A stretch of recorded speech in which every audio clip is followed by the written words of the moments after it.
times real, that's why my name's Trill. Three times real, that's why my name's Trill. Hey, put your hands up, come on, put your hands up, put your hands up, shout out. 3 times real, that's why my name's Trill. Three times real, that's why my name's Trill.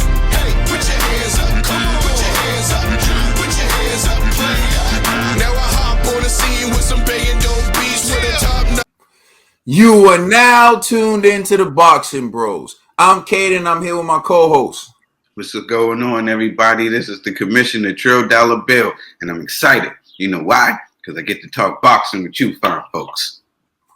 On a moment, you know what I mean? Crooked finger salute. This is G. And it's the TBE, baby. What up, word? So the first topic we're going to discuss on Boxing Bros is our reaction to the fight between Devin Haney and Jorge Linares. Devin Haney won a unanimous decision. I'm going to turn it over to Trill Dollar Bill. What were your thoughts on that fight? Whew. That was my reaction to that fight. Devin Haney was tested. His chin was tested, and I think that I was off on my prediction. I said that it would be 10 rounds to 2. I actually ended up scoring it 3 rounds to 9 to 3.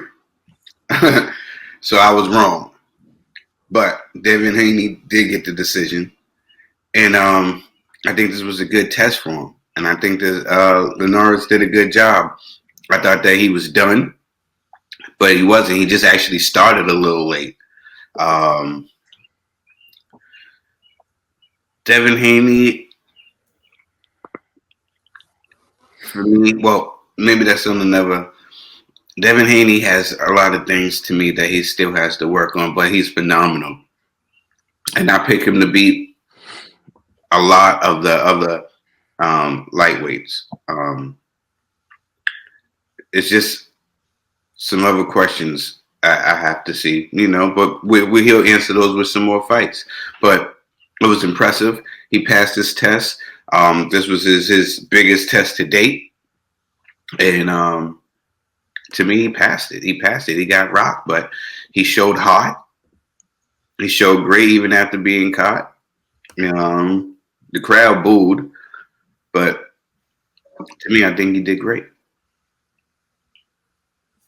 All right, Conspiracy. Not great, but he did good. He passed these tests. You know what I'm saying? We wanted to see him pass. I don't think he did a great job.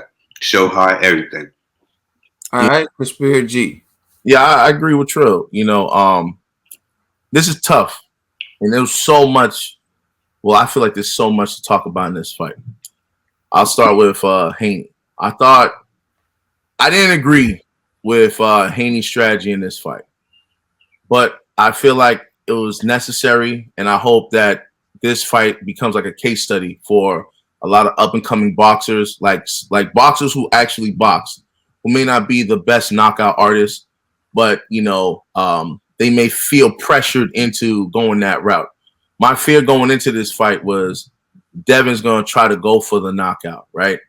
And the reason why is because the zone constantly brings it up. Like his fellow boxers bring it up. Like, oh, he doesn't have power, this, that, and the third. You know what I mean? And after a while, it gets at you, and you're trying to be a superstar. And I'm pretty sure Eddie Hearn's probably telling him too, like, you gotta go for that knockout. If you want to make it to the next level, you gotta go for the knockout. You gotta make this look spectacular. That's a lot of pressure, especially on like people that are like pure boxers. Like we seen Caleb Plant do that same thing with Truax, where it's like, I understand you trying to go for the knockout, but if you ain't got it, you ain't got it, bro. Just stick to what you know. Now with Devin Haney, I was pleasantly surprised.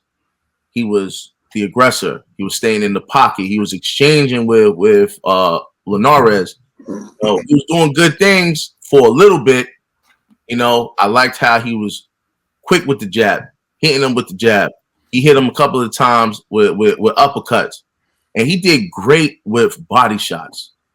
But then as the rounds went, he stopped going for the body. He just kept like staying focused on the headshots. And then it went from he was like perfect with the defense to now defense is out the window. I'm trying to take Linares' head off. And then what happened? He gets caught in the exchanges. And I'm just like, why would you do that? You know? But I understand why he's doing that because, again, he's trying to go for the knockout. But in those exchanges, this is where I felt like he did pass his test because we never really seen him hurt. You know? We got to see him hurt for it felt like a whole round he did not have his legs, right? And I know people boo and, oh, why you keep holding, right? I'm not necessarily mad at holding. To me, it's strategic, right? And that's what showed high boxing IQ from Devin Haney. Because a lot of boxers, I'm telling you, when I watch fights and I see a fighter hurt, I always go, why don't you hold? Why don't you run? Why don't you take a knee? Why don't you spit out your mouth guard, you know, to get some more? Don't do that, you know, and it's because of ego, pride, what have you. But again, this is boxing. You could die in the ring. So when I seen Haney doing like, you know, holding excessively or whatever, and people getting mad, I'm like, hey, you can hold, bro. You know what I'm saying? Like, survive. All you need to do is survive. You got enough rounds in where you're going to win regardless, you know? But them later rounds, Linares started to activate. You know, he started getting comfortable. Linares started throwing combinations. Linares, you know, he was smelling blood.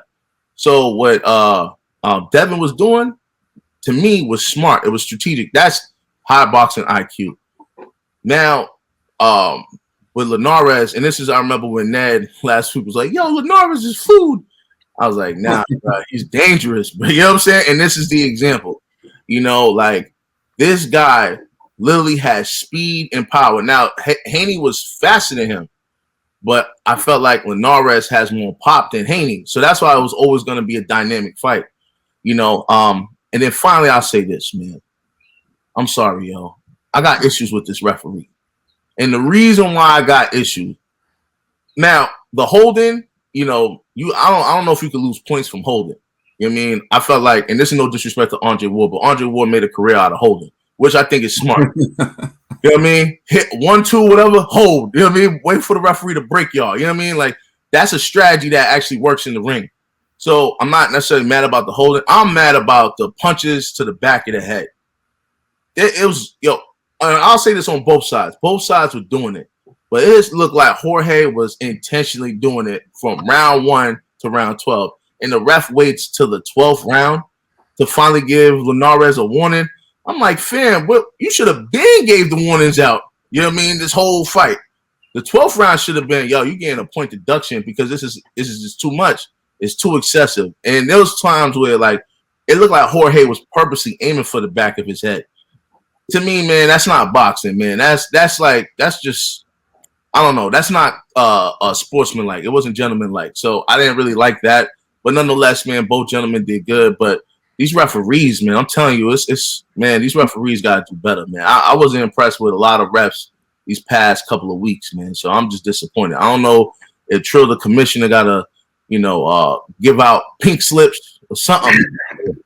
That's what I'm gonna start doing. I'm gonna start writing these names down and giving these names pink slips. That's what you're right, G. Russell Moore, man, shame on you, man. You know what I mean? Like, you don't even get a crooked, you get a straight, shame on you.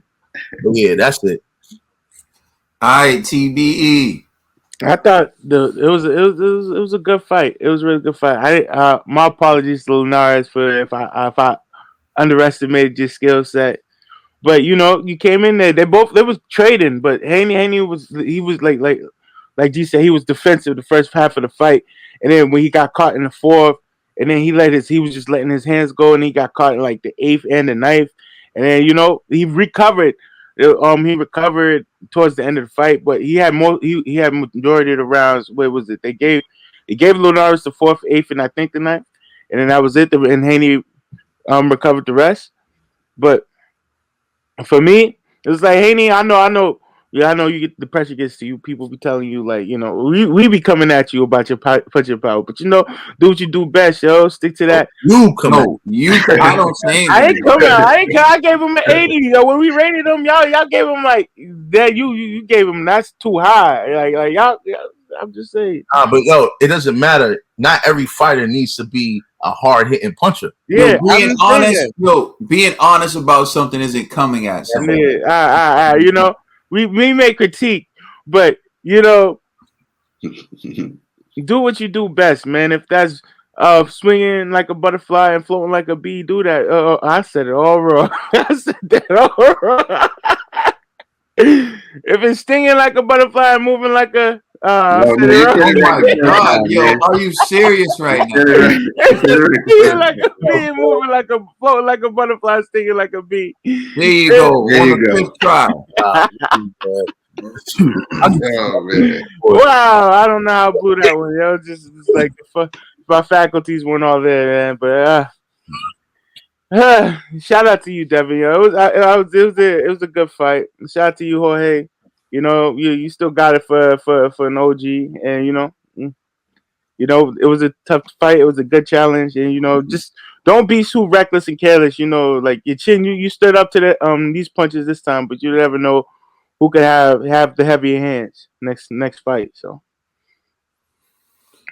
It's a interesting thing to discuss because if you go back, I said Jorge Linares is offensively skilled, as offensively skilled as anyone in the division. The question is, will he be able to take the punches? He was able to take the punches from Devin Haney. And I think, we're going to get into that in the next segment. Devin Haney may not be the puncher that these other guys are, but these other guys aren't the boxer that Devin Haney is. So again, you have the classic power, skills. You got to put these guys in the ring. What I will say is for me, it's a lose-lose situation for someone like Devin Haney. Devin Haney could outbox Linares. He can move around the ring. He can win every round, and the fans would boo him. So he tries to give you an exciting fight. He fights more in the pocket. He stays in the pocket. He goes for the knockout. As a result of that, he gets buzzed, and he has to survive and overcome adversity, and you still boo him for holding. Well, what was he supposed to do? Trade? That would have been a bigger mistake. What was he supposed to do? Take a knee? That would have cost him points. So, again, you're essentially booing a man for doing what was best for him in that situation. And I would ask all the people who were booing Devin Haney, would you have booed if it was your favorite fighter holding? Mm-hmm. Would you have booed if Vasily Lomachenko got up off the floor and started holding Linares after he got knocked down? Remember, this is the same guy who dropped Vasily. He didn't drop Devin, though.